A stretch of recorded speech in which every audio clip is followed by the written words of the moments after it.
Just trying to make you look as good as possible. Oh, if that was the case, you guys would have done that years ago. That could be taken a couple ways. My mom and dad did a great job. Well, at least you give them credit. Your dad and I got to know each other pretty well toward the end there, and I really enjoyed any time I ever spent with him. Yeah, he's a good guy. We went to fancy camp. Those things were huge. This one that'll be a lot. Station. Just like a couple seconds. I played in college, so I'm 35 now, and they said, we want you to go do one of those camps. And your dad I spent the whole week with him just talking baseball and stuff. Yeah, baseball is something we'll talk about. Yep. You got to stay in the field you're good at. Absolutely. I don't get into too many other fields I'm not good at anymore. Well, cycling, you're going crazy now, huh? Cycling, I enjoy. Yeah, I enjoy that. Yeah. Okay. Yeah. Well, Barry, let's start just with the concept of you're going into this hall, which is the greatest honor of Bay Area athlete. When you look at the first class, Willie Mays, Joe DiMaggio, Bill Russell.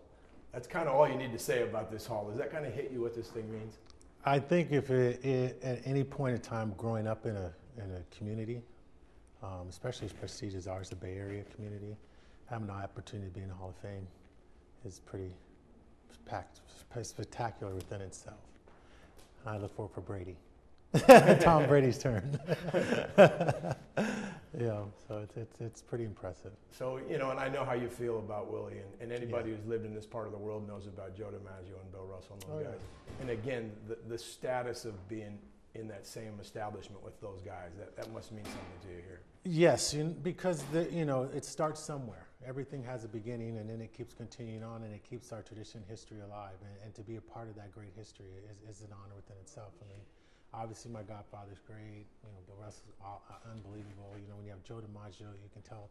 We can sit here for hours, and I can tell you tons and tons of stories of each and every one of them, and how much they mean to me, and how special it is. But the Bay Area, actually being here and having the place where you were raised, where you're from, the people that watched you grow up as a child, to be able to stand up there and say thank you it's pretty special. It's pretty special. Let's fast forward to '93. We know about you were a two-time MVP with the Pirates. The Giants were hanging on by a thread to stay in San Francisco. Again, your kind of childhood team. And you decided, you undoubtedly had all kinds of options about where you potentially might want to play. And you decided to come to this team in 1993. What were some of the factors that influenced your decision then? I had an opportunity to come back. The truth of the matter was the Yankees called me up before the Giants did, and there was a couple other teams at the time that called me up, and they were giving me deadlines, and then all of a sudden San Francisco called me up and they said, how would you like to play at home? And we'd like to have your one of your dad's childhood friends, Dusty Baker, manage the team. We'd love to have your godfather, as he is, be the face of our franchise, and we'd love to have your father be the hitting coach. And I sat there and said, where do I sign? It didn't take much. It was a dream for me, and I try to explain this to people. As a child, I had my godfather, Willie, and I had my father both on the same team. My godfather played center field and my father played right field. And my dream was to have the opportunity to play left field and actually really play in the same outfield with both of them. I didn't know the age gap at that time. But I remember going, when I was out in the field 5, 6 years old with, just really trying to catch a ball. I couldn't really catch a ball at that time. And just throwing it, and all I wanted to do was just be able to be next to my godfather. That was everything to me at the time as a kid, My dad was just dad, go out and do your thing. I wanted to be near Willie. I idolized Willie. And the fact of it is that I told myself one day I'm going to play left field. I want to play with my dad, and I want to play with Willie. And when the Giants called me up to come home, that was a no-brainer. That was one of those dreams that, I just think they were just dreams. It, would never come true. And so it was very important for me to play left field. I started off as a center fielder in Pittsburgh, but it was very important for me to have my own identity and to play left field to complete that family circle that I wanted to complete when I was a child. Well, and you talk about those influences when you were a kid. When did you start to realize that there was something special about either your love for the game or your ability to play the game? Probably when I was in high school. I had a talent. I knew that I was different from all the rest of the guys on my team. I knew there was things I can do I knew that I had a vision. I could see things that they didn't see. But I wasn't mature. I wasn't nurtured into it. I wasn't properly massaged into it, you know. That's my father and Willie. You know, they were the masters minds behind everything that I've done. I knew it in high school. I knew that I could play baseball. I knew that very well. But I wasn't ready to take the jump. I mean, I was drafted out of high school by the Giants in the second round, and I just wasn't really prepared for that jump.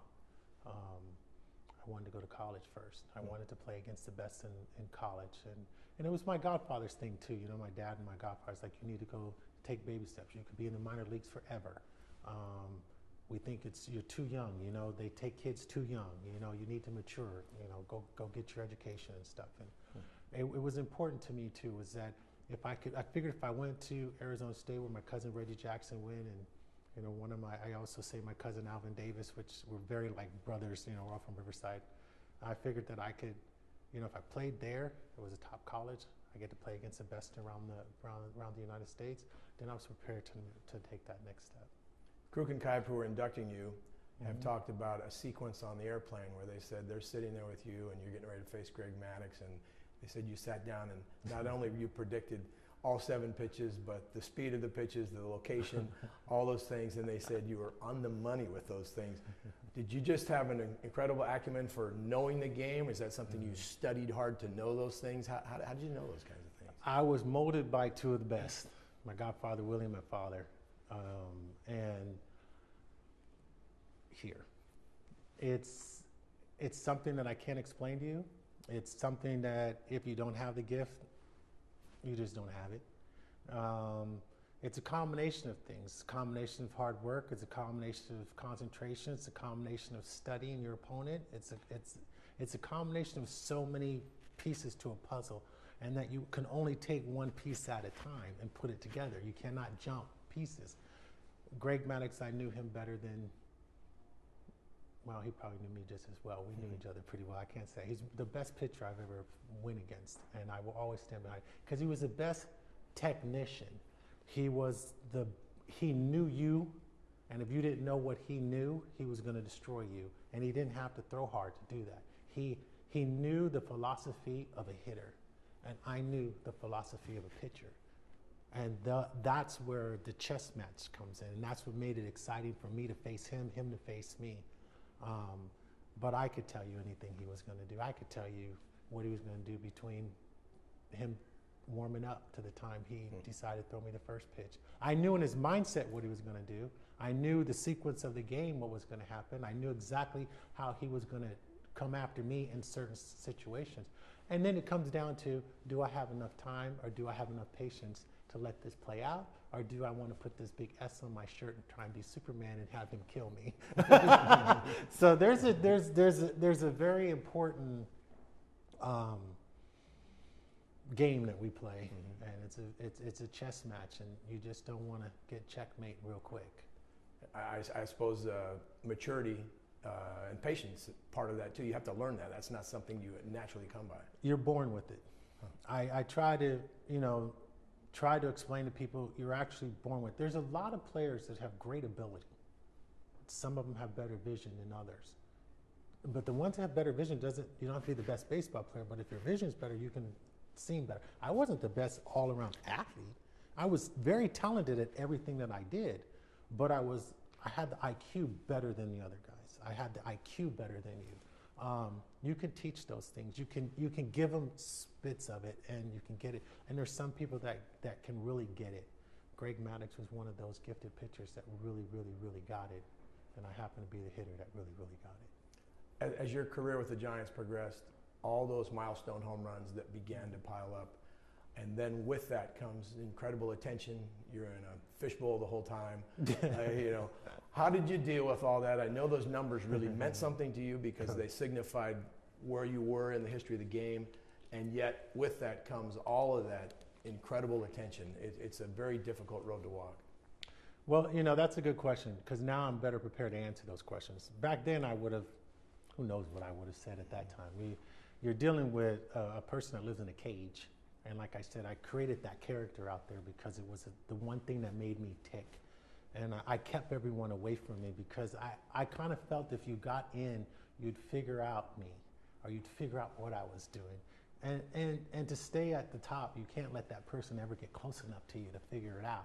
Once I'm done, I'll give you anything you want now. You want to know how I did it? I'll tell you. I can give you every answer. If you can do it, you can do it. If you can't, you can't do it.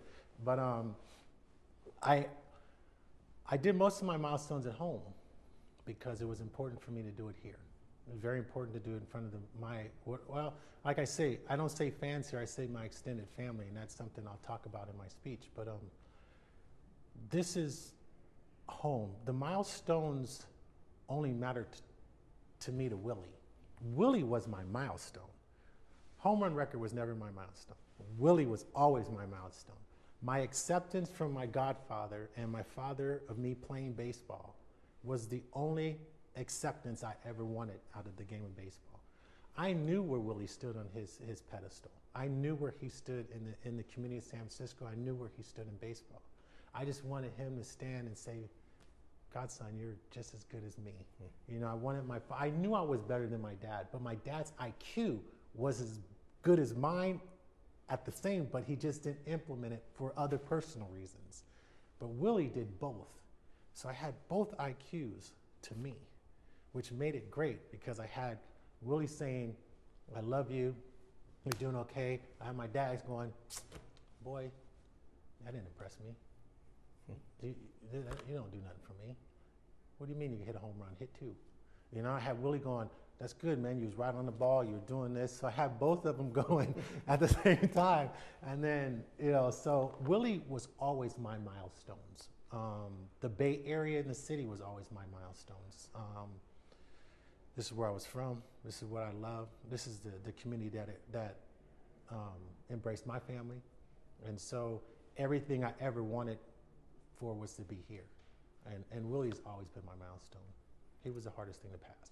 I remember in your press conference in Arizona last year when you talked about how you had to develop that attitude of kind of me against the world.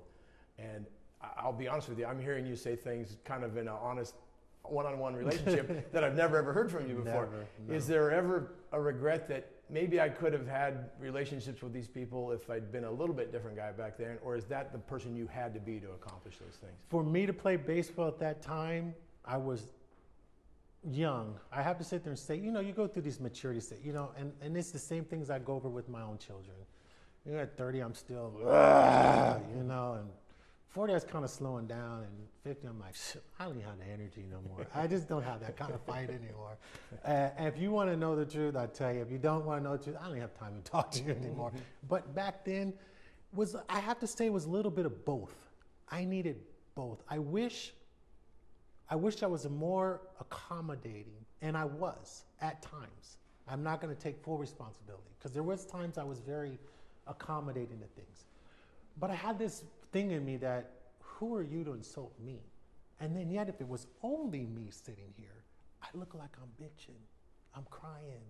I'm like, oh, this poor dude, Barry looks mean, he's mad. Because I don't have this army of friends behind me saying, agreeing with me. So I'm one person against an army of press at that time, an army of people that going, yeah, he's so standoffish.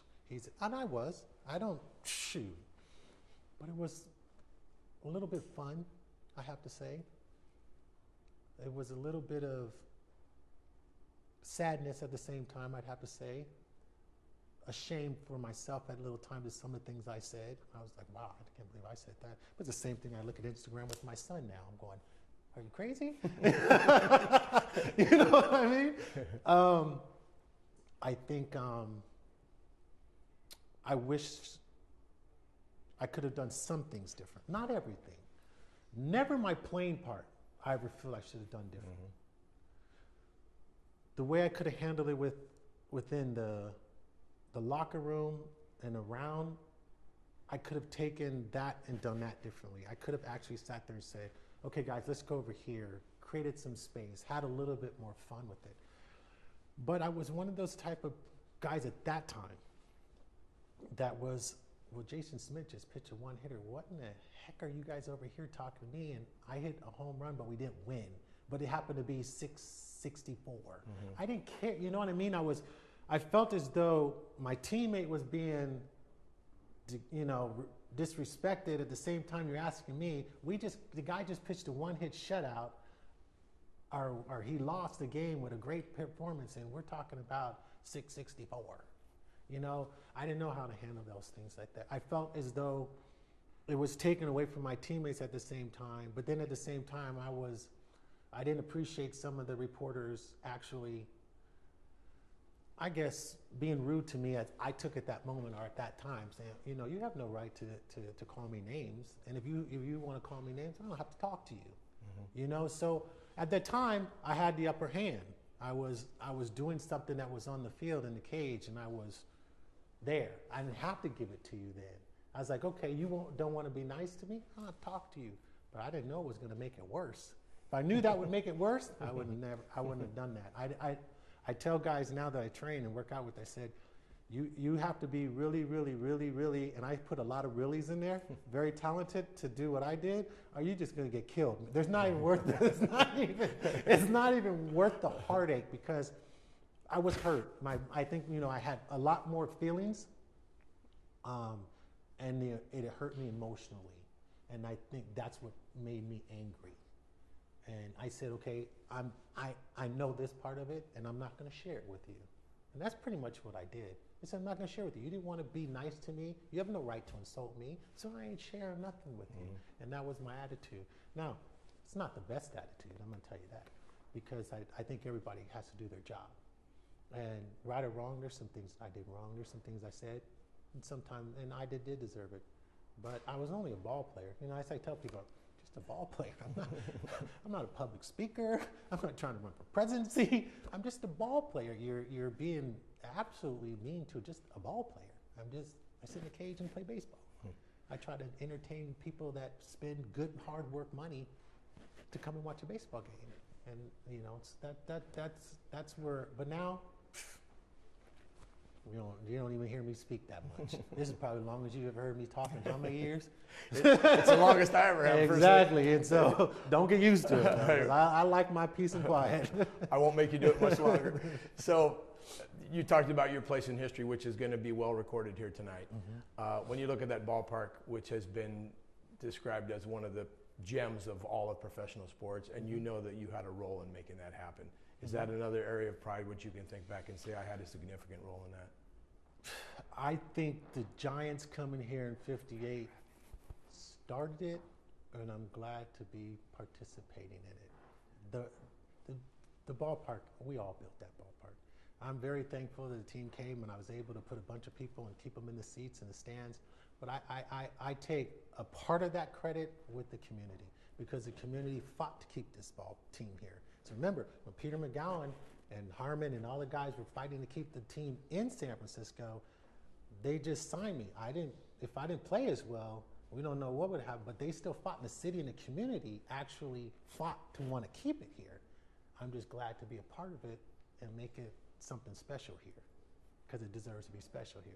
And I can't wait for the Warriors to build their new stadium down. And I'm petitioning right now. I want a floor seat, just one. I ain't asking for two. I'm asking for one floor seat in the new stadium. And I have my 2 49er seats. Thank you. Thank you very much.